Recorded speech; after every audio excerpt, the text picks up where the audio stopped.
શહેરમાં કનાડિયા ગેસ પ્લાન્ટમાં ચોરીનો પ્રયાસ કરનાર 3 આરોપીઓને પોલીસે દબોચી લીધા।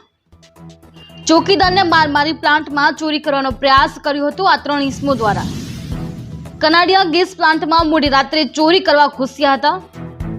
ગેસ પ્લાન્ટમાં ફરજ બજાવતા ચોકીદાર પડકારવામાં આવતા ચોરી કરવા ઘૂસેલ અજાણ્યા શખ્સોએ ચોકીદારને મારી ગંભીર ઇજાઓ પહોંચાડી હતી।